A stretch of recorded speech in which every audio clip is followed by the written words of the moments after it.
I have been playing this game completely wrong. I ignored the trials thinking I'll just do them naturally as I go through. I don't need to focus on them. That was a massive mistake. Hi guys, Smith here, and today I'm going to walk you through everything you need to know about the trial system so you don't make the same mistake I did and potentially miss out on both some epic items and some exclusive skins and emotes. Let's dive into it. The trial system is a separate reward and progression mechanic that is unlocked for your character once you reach level 15, and you can find the trials option in the Raider tab. Now, I ignored these for a long time because I was just thought I'll just do them as I progress, right? They're just sort of side things. I'll damage hornets all the time. I'll find supply drops all the time. It's not true. If you do not focus on these, if you do not understand this system, you are going to miss out on exclusive rewards that I'm not sure are going to return in later trials. Let's have a look at the basics first. These are weekly events. You can see in the top right hand corner there is 15 hours and 43 minutes until the reset, which works out, I think, about midnight America time, most of America, and sort of early hours everywhere else on Monday morning. So you have a week to finish these, and then a season is also tied into that. So you can see up here 37 days for the season. Now, this is important because of the leaderboards, which I'll get to in a second. So the first area of reward you need to look at is in the bottom right hand corner down here, where you get an uncommon, a rare, and an epic reward for each stage. Every single trial is marked on a 3-star system where you get 1 star for meeting the first score, 2 star for the second, 3 star for the third. So for example, on the supply drops, I need 1,000 points to get the uncommon reward, 2,500 for the rare reward, and 4,000 for the epic reward. Now this is minimal. There is a reward for going over this, which I'll go into in a second. But the main tip to completing these is you have to do them on night. So let me explain. If you can see the bottom left-hand corner there, you can see available on all maps, 2 times point on major map conditions. So if I go to the maps right now and I go to play, the major map conditions are not the small changes. So the husk graveyard, the harvester, the other harvester, the luscious food items and stuff. These are not major conditions. They are minor modifications. What you are looking for is the large circle. These are the major map events. So it's either a night raid or an electromagnetic storm. Now, this is important on many of these because it's just not possible to do these otherwise. So if you go to the supply drop one, for example, you will get 800 points for finding a supply drop, shooting the flare, and looting it on a normal map. 800 points. So in order to find the 4,000, you're going to have to find more than spawn on most maps. I have never found a map with more than 4 or 5 on it, and that is barely going to be enough to get you anywhere.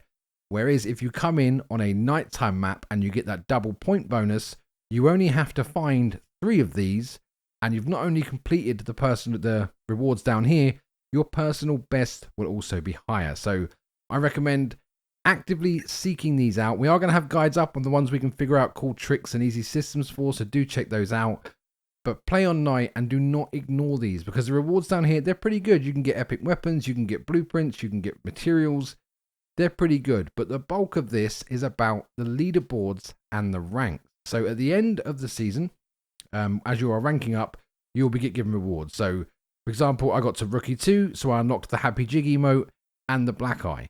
As you keep going up, you will get more rewards. The only trouble is by the end of the season, you will not have enough level ups to reach the highest tiers of rewards unless you are double leveling up. So how does the double leveling up work? So you can see here, this is the leaderboard, right? On the left-hand side there, you can see 2 times promotion.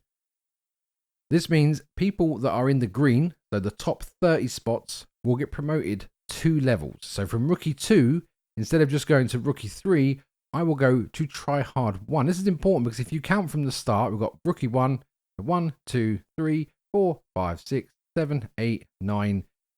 9 points to get to Daredevil 1 for the actual patrol skin. So you need to get 9. And there isn't 9 weeks in 37 days, right? So you're going to have to get a couple of doubles for this to work.